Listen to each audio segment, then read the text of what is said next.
जब पढ़ाना शुरू करिएगा बताइएगा तब रिकॉर्डिंग ऑन कर देंगे। नहीं स्टार्ट है, बस ये है कि ऊपर नहीं, हाँ रिकॉर्डिंग करो। पीपीटी की जरूरत है? हाँ, हम आपको ये बोलने ही चाहते हैं कि सर ये करके कि पीपीटी इसमें शो हुआ मेरे बोर्ड पे, नहीं हो रही है। तो मतलब इससे पहले वाला तो पीपीटी तो सर फोन से देखिए पड़ेगा। तुम लोगों ने रिकॉर्ड किसने किया था भाई? श्रेया दे है, दे है ना? दे है। ये वाले ही दे है। हाँ बताओ।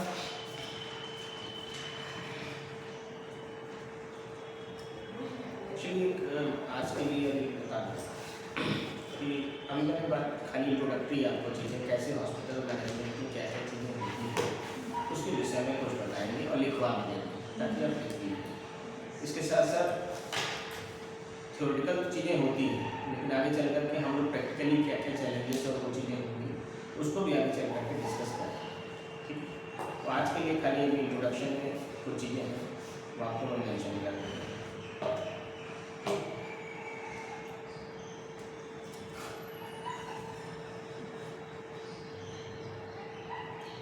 पहले हेडिंग डाल दीजिए, health care system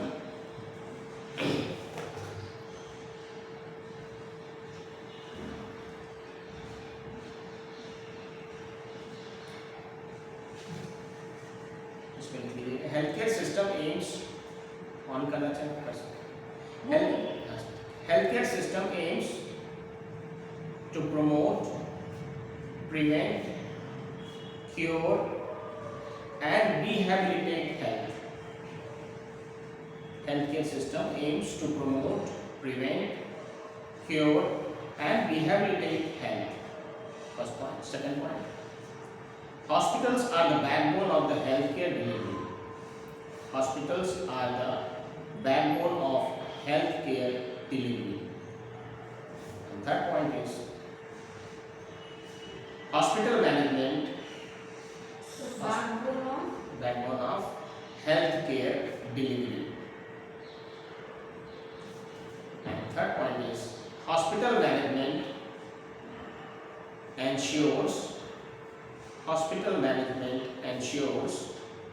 a smooth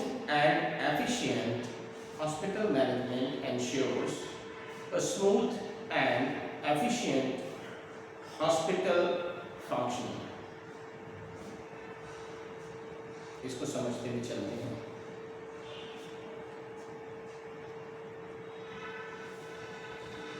लिख लिया हो। Health care system aims to promote, prevent, cure and rehabilitate health. मतलब क्या हुआ कि हेल्थ केयर सिस्टम जो होता है उसका मेन एम ये होता है कि आपकी सर्विसेज को या आपकी कंडीशंस को मेंटेन रखने के लिए उसको प्रमोट करे, प्रिवेंट करे और क्योर करे और साथ में रिहैबिलिटेट करे।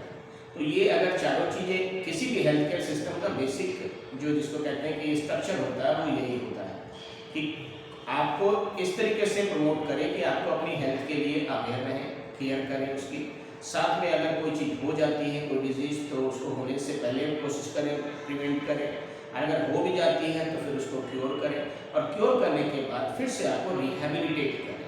मतलब कि आप जैसी पुरानी स्थिति में थे दोबारा फिर से पुरानी स्थिति में आपने आ जाए।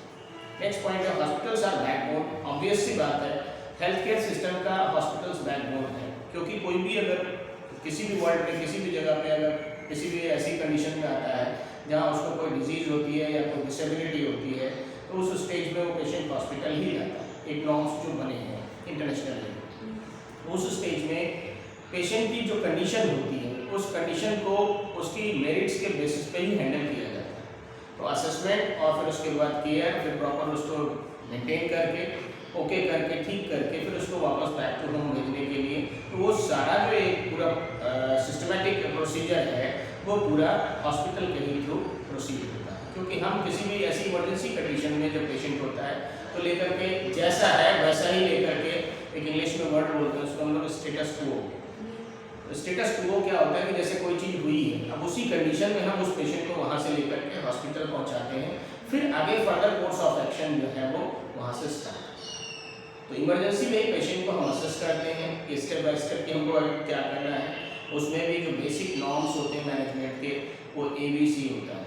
A for airway, B for breathing, C for circulation, D for disability, E for exposure, आगे बताओ, F for frequency, H for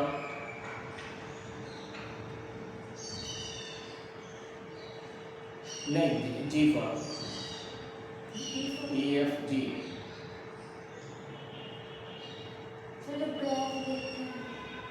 चलो ठीक है, नेक्स्ट टाइम अभी इसको आगे हम लोग करेंगे।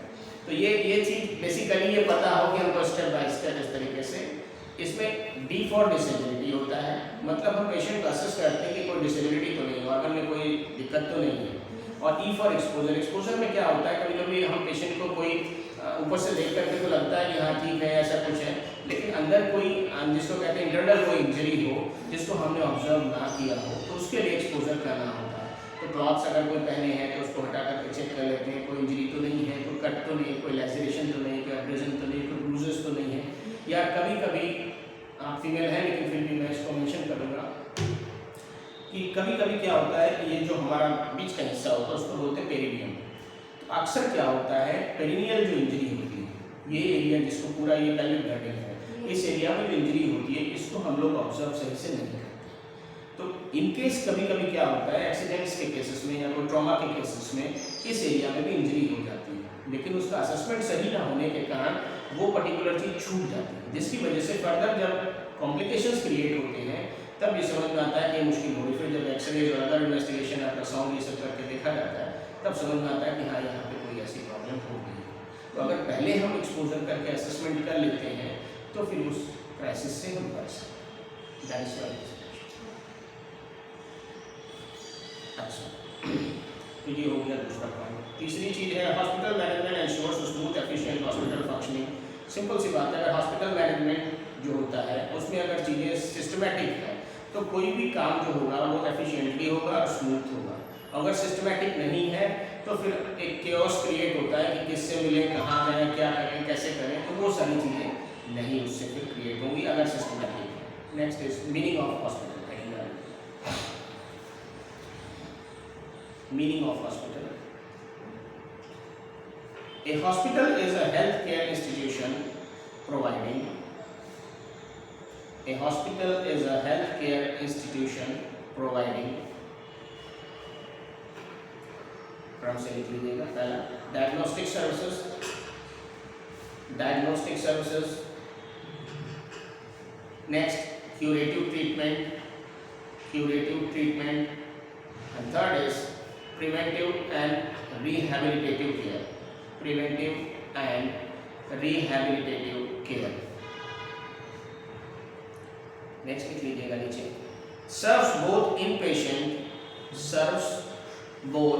inpatient and outpatient populations, serves both inpatient and outpatient populations।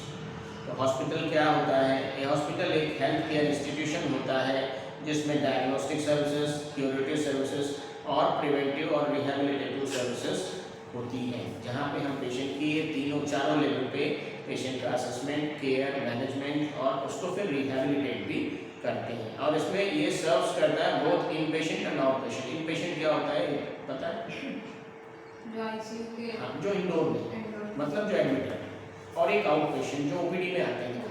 इन और आउट ये हमेशा सब याद रखिएगा। तो इन मतलब जो पेशेंट एडमिटेड है इनको इंडोर बोलते हैं, है ना इंडोर, और आउटडोर मतलब जो ओपीडी में दिखाए और चले गए वो आउटडोर पेशेंट है। तो ये हमेशा याद रखिए। Next fourth point is definition of hospital management. Definition of hospital management, इसमें लिख लीजिए, hospital management involves planning, organizing, directing and controlling hospital services, directing and controlling hospital services.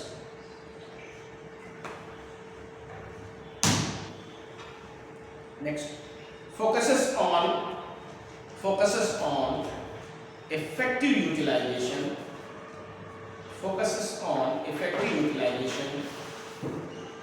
of human and focuses on effective utilization and utilization of human and material resources. And next point is ensures quality patient care and safety. Ensures quality patient care and safety. तो hospital management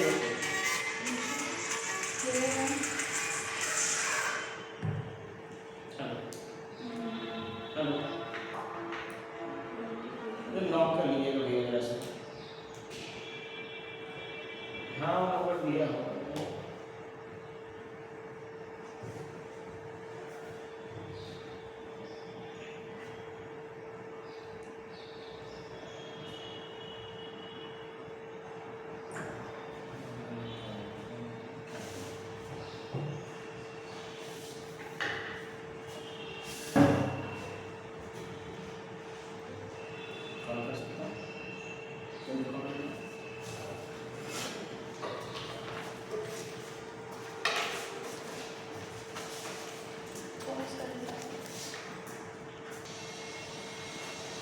तो मैंने definition बताई, मैं इसको clear भी कर दे रहा हूँ कि hospital management planning, organising, directing and controlling hospital services. मतलब ऑर्गेनाइज कैसे प्लान करना है, कैसे ऑर्गेनाइज करना है, कैसे डायरेक्ट करना है और कैसे कंट्रोल करना है। हमेशा याद रखिएगा 4 पॉइंट्स हमेशा आपके दिमाग में रहने चाहिए हॉस्पिटल मैनेजमेंट में: planning, organising, directing and controlling. ठीक है। उसके बाद focus on effective utilisation of human and material resources. जो भी आपके पास ह्यूमन रिसोर्स है, जो भी आपके पास मटेरियल रिसोर्स है, उनका कैसे बेस्ट यूटिलाइजेशन करते हैं, क्योंकि जितने रिसोर्सेज होंगे उतने के ही बेसिस पे आप काम कर पाएंगे। आप ये सोचिए अगर टर्शरी केयर हॉस्पिटल है और आपको वेल टू डू जो नॉर्म्स पे आता है चीज़ काम करना, हर जगह कोई जरूरी नहीं कि उस लेवल पे नॉर्म्स के अकॉर्डिंग चीज़ें आपको फैसिलिटेट हो, क्योंकि ह्यूमन हैंडलिंग या ह्यूमन रिसोर्स को हैंडलिंग सबसे टफेस्ट काम है किसी भी वेंचर में चले जाएंगे। तो इसलिए आपके पास जो रिसोर्स है और जिन रिसोर्सेज में भी किसकी क्या क्या कैपेसिटी है, क्या क्या क्वालिटी है, क्या क्या किसकी एफिशिएंसी है, उसका असेसमेंट आपके पास अगर होगा तो आप उनका बेस्ट यूज़ करते हैं।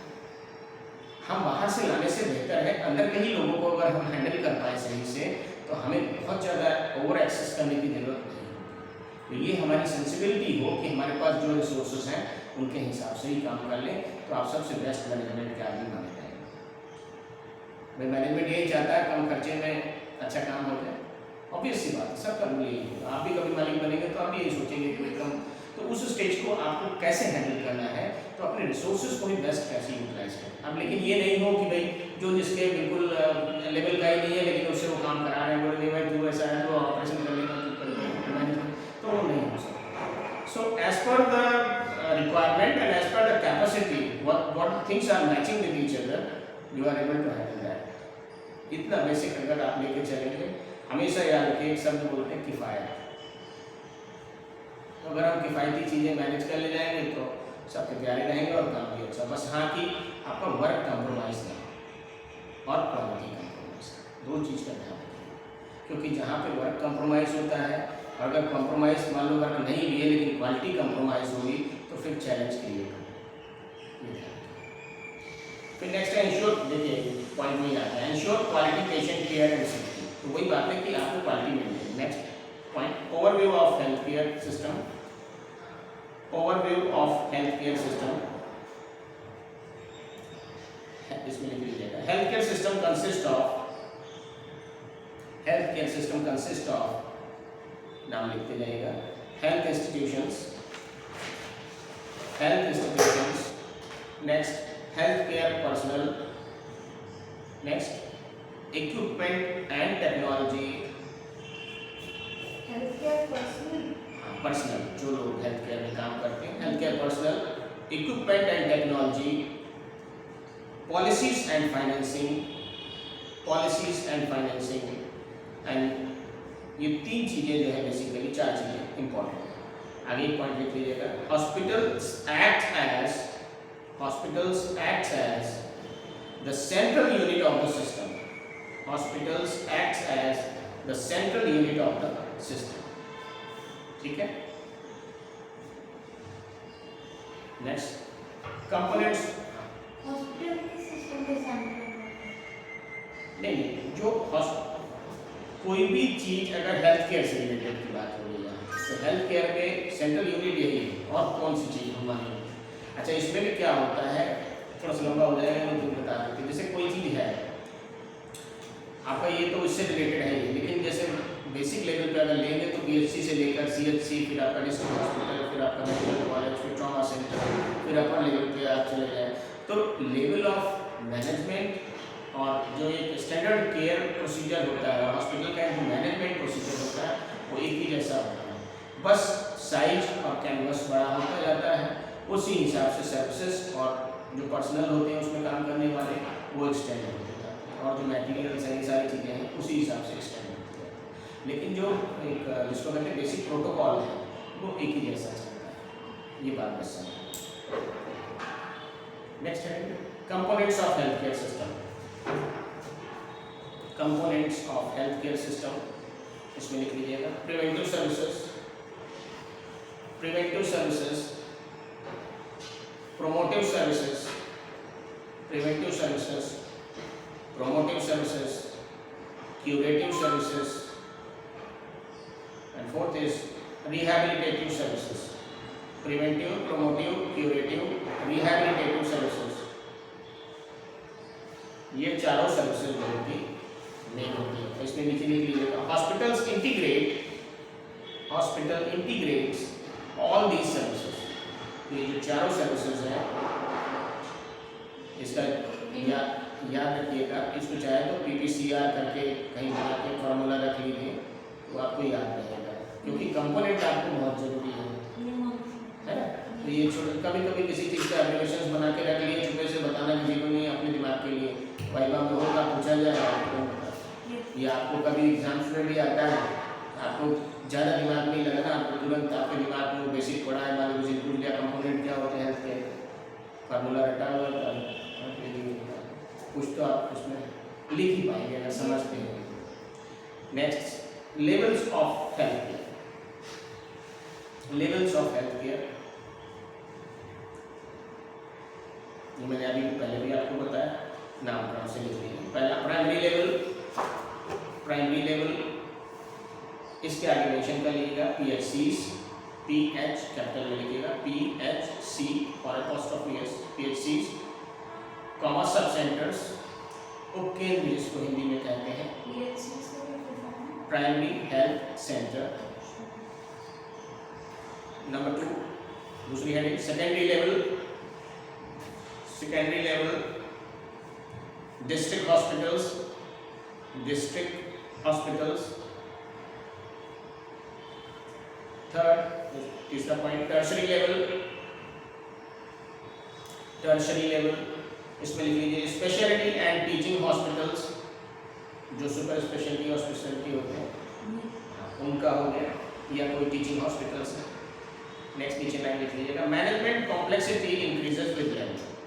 Management complexity increases with level, मतलब जैसे जैसे लेवल बढ़ता जाएगा मैनेजमेंट का कॉम्प्लेक्सिटी बढ़ता जाएगा, लेकिन बेसिक स्ट्रक्चर्स वही है। इंक्रीजेस विद लेवल, ठीक है। नेक्स्ट है role of hospitals in health care system. Roles of hospitals in health care system,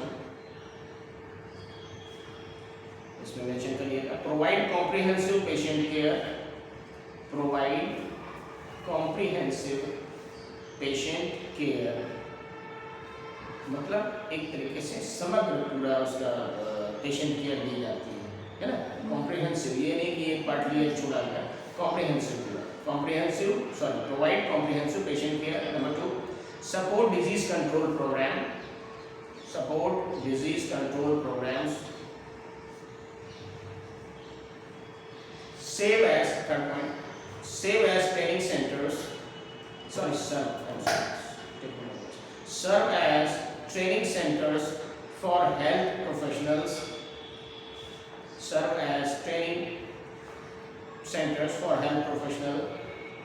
and fourth is promote research and innovation।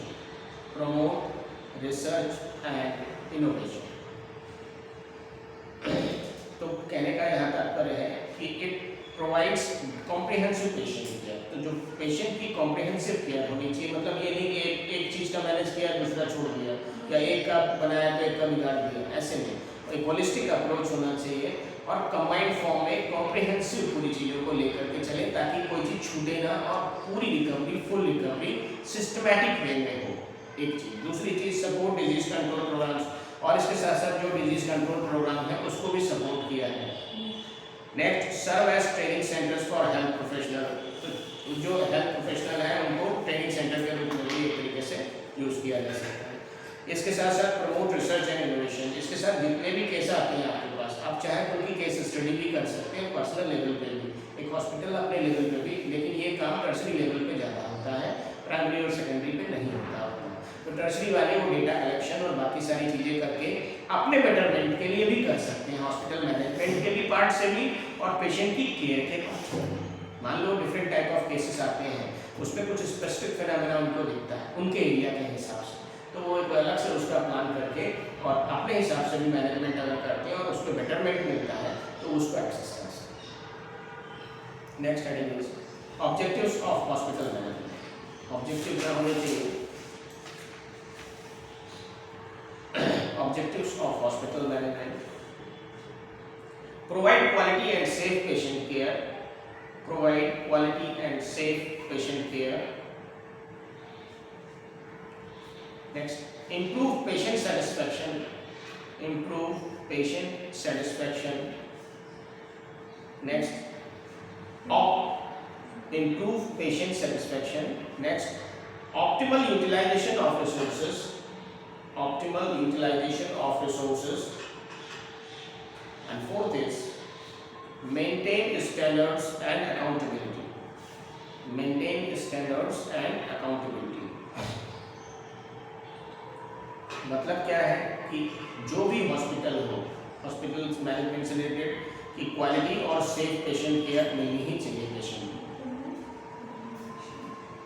Maintain standards accountability. तो पहली चीज़ क्या है कि provide quality and safe patient care. Patient को जो भी हो quality और प्रॉपर पेशेंट को केयर मिलनी चाहिए।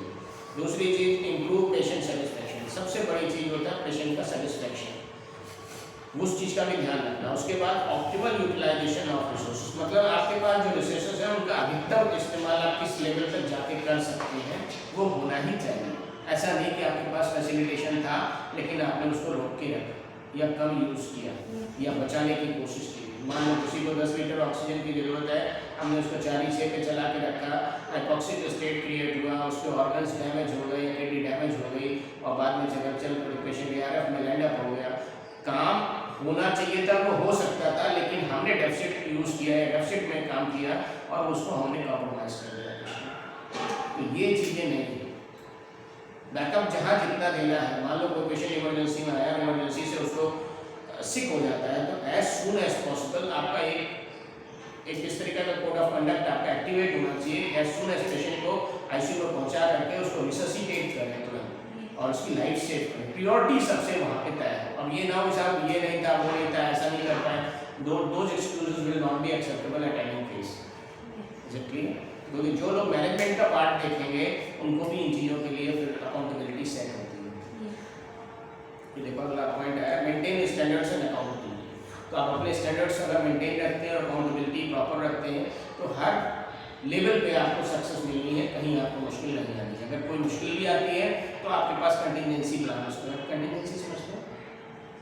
कंटिजेंसी कहते हैं कोई ऐसी अचानक से कोई मुश्किल की स्थिति आ जाए, कोई जहाँ पे बिना हमको पता नहीं था लेकिन अचानक से कुछ ऐसा चीज़ क्रिएट हो गई जहाँ हमें मुश्किल के हालात उत्पन्न हो गए और उसको हम जो है वो फिर हैंडल कर रहे हैं। तो कंटिजेंसी प्लान भी हर हॉस्पिटल्स के अपने पास होते हैं। इन केस कोई चीज़ अगर कोई फायर प्रॉब्लम हो जाए या गैस प्रॉब्लम हो जाए या ऑक्सीजन से रिलेटेड कोई हो जाए या कोई और कोई कैलेमिटी क्रिएट हो जाए या कोई मान लीजिए अर्थक्वेक टाइप की कोई चीज़ हो जाए या वॉर लाइक सिचुएशन हो, हाँ कुछ भी ऐसी चीज़ हो तो आपके पास कुछ तो कंटिजेंसी हो कि आप उस समय पेशेंट्स को अपने सेव कर ले जाएँ और फिर आगे देखा जाएगा। गवर्नमेंट या जो भी इंस्टीट्यूशन के या मैनेजमेंट के टॉप अथॉरिटीज़ हैं वो जिस तरीके से इंस्ट्रक्शंस देंगे हम उस तरीके से फॉलो करेंगे।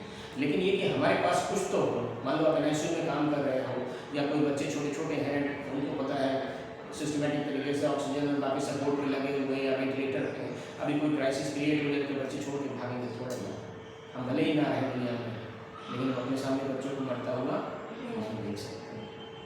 एक रशिया का मैं आपको बताना चाहूँगा वीडियो था, रशिया का ही था शायद या नहीं था, या किसी कंट्री का मुझे जगह नहीं आता, मगर वहाँ पे वो वीडियो बहुत हाईलाइट हुआ कि वो बच्चे छोटे छोटे से थे ICU में और उस समय अर्थक्वेक आ गया, तो वो फीमेल जो स्टाफ थी वो अपना बाकी काम कर रही थी, लेकिन जब अर्थक्वेक आया तो वो सारा जो इंक्यूबेटर था उसके बच्चे थे उनके ऊपर आ गई और कवर कर लिया और वो शेकिंग कर रहा था पूरा building, but they have not left. It's a salute for, it's a great salute for.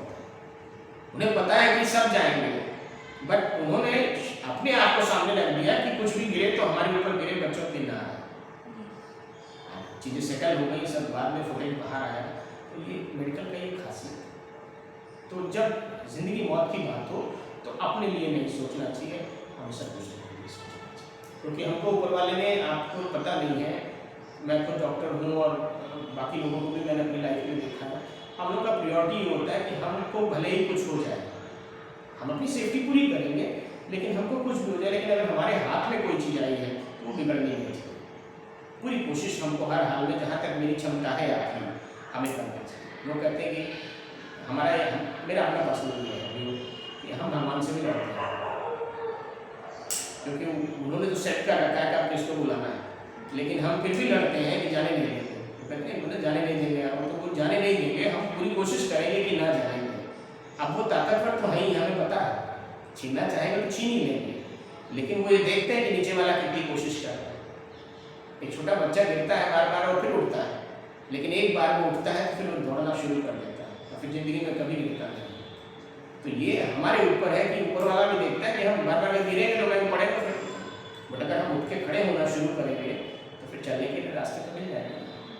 तो ये अपने अंदर हमेशा करेज हो आपके अंदर कि आप अपना बेस्ट कर पाए, उससे पीछे नहीं, उसमें पर्सनल कभी नहीं होना कि नहीं मैं थक गया या मुझसे कभी आपको CPR मान लीजिए, आप लोग फिजियोथेरेपी के स्टूडेंट हैं, कभी आपके सामने कोई इमरजेंसी क्रिएट हो जाए, किसी पेशेंट को CPR देना पड़े, तो फिर क्या करेंगे, जाओ तो फिजियोथेरेपी के अंदर जाए, बट आपको फिर भी सीखना होगा, करना होगा। उस समय ये नहीं सोचना होगा मेरे हाथ दर्द हो रहे हैं ना, तो दर्द होने से नहीं, आपको वापस लाना है मरीज को, चेस्ट कंप्रेशन देना है, माउथ टू माउथ रेस्पिरेशन देना है, रिवर्ट करना है, उसको करते हैं लोग और सर्वाइव भी होते हैं। That is a gesture we salute for. आदमी को इस हिसाब से भी मैनेजमेंट करना चाहिए। नेक्स्ट है functions of hospital management. Functions of hospital management, इसमें लिख लीजिए planning hospital services, planning hospital services. Next organising departments and staff, organising departments and staff, directing daily operations, next point, directing daily operations. Next, coordinating patient care services, coordinating patient care services, coordinating, directing daily operations, directing daily operations. Next, coordinating patient care services, coordinating patient care services, and last is coordinating patient care services, and last is controlling quality and cost, controlling quality and cost. इसका मतलब क्या हुआ कि hospital services के लिए planning करना, organise करना department और स्टाफ को, डायरेक्टिंग डेली ऑपरेशंस, डेली के जो ऑपरेशंस है, जो मूवमेंट्स हैं, जो एक्शंस हैं, उनको हम लोग एक तरीके से डायरेक्ट करते हैं। फिर कोऑर्डिनेटिंग पेशेंट केयर सर्विसेज, और पेशेंट केयर सर्विसेज को कोऑर्डिनेट करने के लिए जो सिस्टमेटिक हायरार्की बनी है उसके हिसाब से काम होना चाहिए। साथ में controlling quality and cost, quality को भी कंट्रोल करना है और ये हर जगह आएगा, क्योंकि जहाँ पे हॉस्पिटल का आपको काम करना है तो वहाँ हर बंदा ये चाहेगा कि आप क्या बचा सकते हैं मेरे लिए। मान लीजिए when we are going to pay you for something, how you are going to something good for us in that regard. When you are paying 50,000, 20,000, 30,000, how will you able to save that for us and how you will improvise us in that regard. अगर हम ये services लेते हैं तो इस ठीक है quality better हम करेंगे, लेकिन हमें उसका गुड जेस्चर क्या आगे मिलेगा ये भी तो होता है। ये चीज़ों का भी गवर्नमेंट भी देखती है और प्राइवेट इंस्टीट्यूशंस भी इन चीज़ों को देखते हैं। ठीक है, next is hospital organisation structure. Hospital organisational structure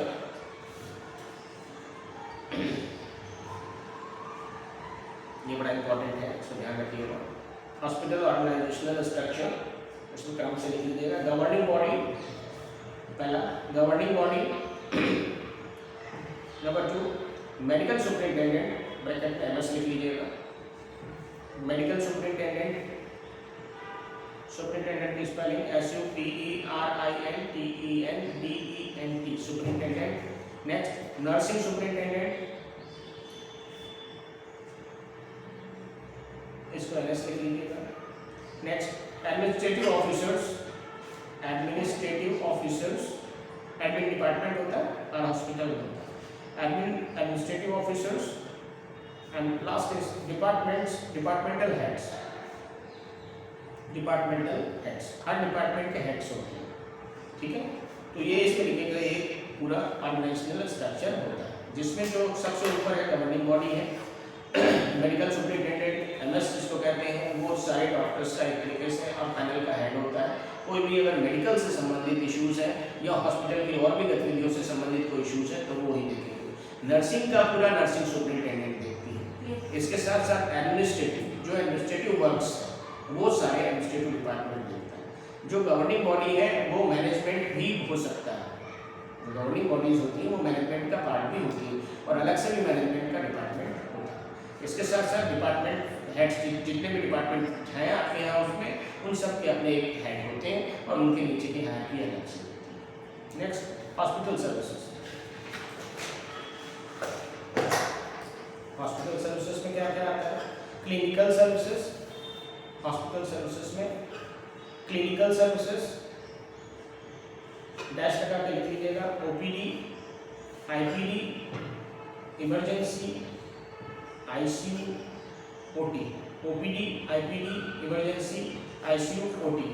और सपोर्ट सर्विसेज में क्या क्या होता है? सपोर्ट सर्विसेज में लैबोरेटरी, फार्मेसी, कॉमन लगा के लिख लीजिएगा। Laboratory, pharmacy, radiology, dietary, laboratory, pharmacy, radiology, dietary and housekeeping.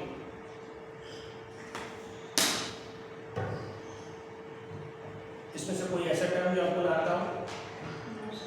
आता है सर? ठीक है। Next role of nurses in hospital management, बहुत इंपॉर्टेंट।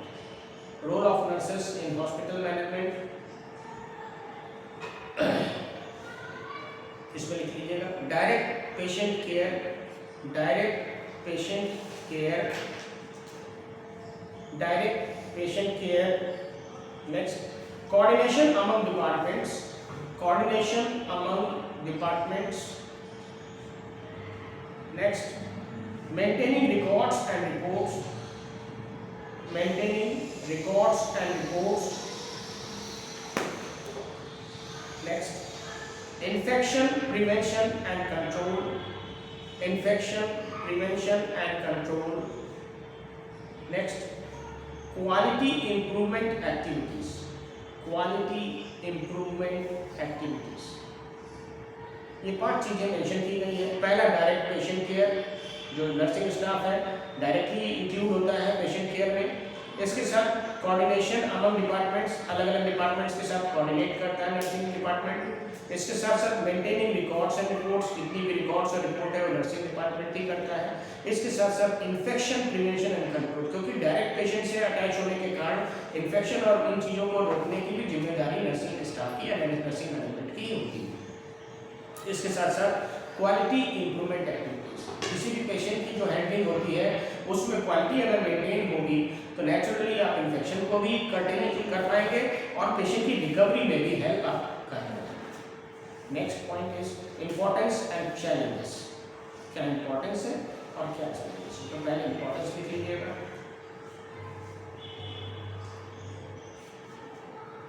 improves, इंपॉर्टेंस में लिखिएगा पहले, improves efficiency and quality of care, improves efficiency and quality of care.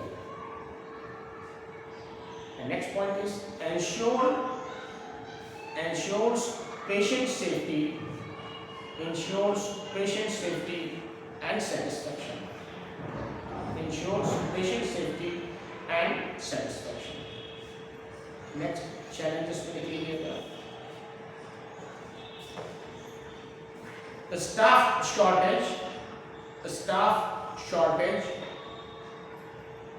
Next, increasing patient load.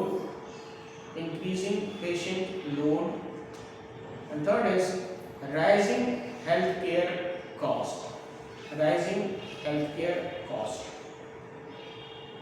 इसको समझ लीजिएगा कि पहला इंपॉर्टेंस क्या है, improve efficiency and quality of care. मतलब क्या, जो भी एफिशिएंसी है और क्वालिटी केयर है उसको आप मेंटेन कर सकते हैं, improve कर सकते हैं. इसके साथ साथ ensures patient safety and satisfaction. Patient की सेफ्टी और सेटिस्फैक्शन को भी हम कहीं ना कहीं इंपॉर्टेंस देते हैं. नेक्स्ट चैलेंजेस में मेन जो 3 चैलेंजेस इसमें मेंशन किए गए जो मैंने पहले भी बताया था, आप देखिए लगभग वही चीजें मिल रही हैं. पहला है स्टाफ शॉर्टेज. अगर स्टाफ कम है तो भी दिक्कत है. नेक्स्ट है इंक्रीजिंग पेशेंट लोड. अगर ज़्यादा मरीज आ रहे हैं तो भी मुश्किल होगी, क्योंकि फिर स्टाफ का भी दिक्कत है और रिसोर्सेज भी आपके कम पड़ जाते हैं वहाँ से. और तीसरी चीज़ है राइजिंग हेल्थ केयर कॉस्ट. ये तीनों ऐसे चीज़ हैं जो आपके लिए हमेशा चैलेंज रहेंगे आने वाले समय में भी और अभी भी, क्योंकि ये कंडीशन परसिस्ट करेगी, क्योंकि चीज़ें उतनी ही हैं, लोग बढ़ते जा रहे हैं. और कभी आपने कोविड के टाइम पे ऑब्जर्व किया होगा कि हॉस्पिटल्स कम पड़ गए, फैसिलिटी कम पड़ गई, ऑक्सीजन कम पड़ गए.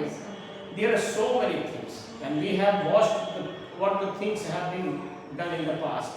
So it is a lesson for we people as an Indian that we have to improvise our services, we have to improvise our things, and how we are going to cope up that situation when such conditions can happen. तो ये अभी से और आगे भी हमको इन चीज़ों पे डे बाय डे प्रैक्टिस में हेल्थ केयर सिस्टम में इन चीज़ों पे हमको फोकस करना ही चाहिए. उसके साथ साथ सोशल अवेयरनेस भी करने की जरूरत है कि हमें अपने आसपास के लोगों में भी, फैमिलीज में भी, इंडिविजुअल्स लेवल पे भी हमको इस चीज़ के लिए अवेयर रहना है कि कभी क्राइसिस अगर आती है तो हम लोग उससे कैसे अपने आप को इम्प्रोवाइज करके सेफ्टी अपने लोगों की कर पाए. ठीक है. Now the heading is conclusion में लिख लीजिए. Hospital management is vital for effective health care delivery. Hospital management is vital for effective healthcare delivery. Next, it links clinical services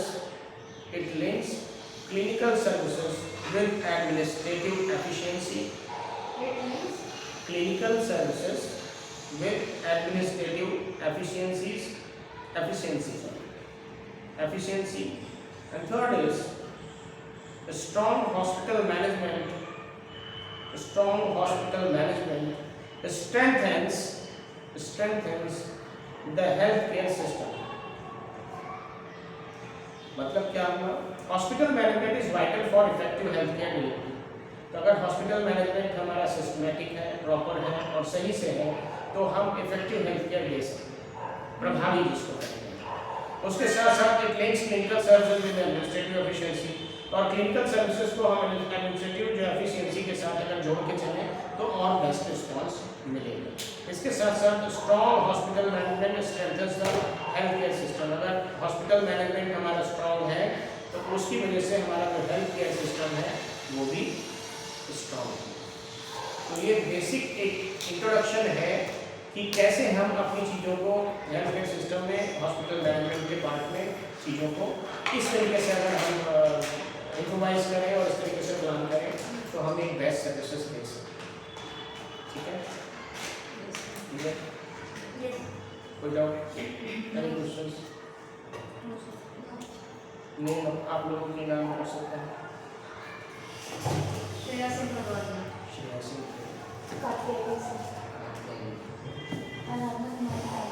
आराधना कालिया. आप लोग बच्चे लोग को मेहनत से पढ़ो, सीखो और समय पढ़ाई पे ही ज़्यादा दो.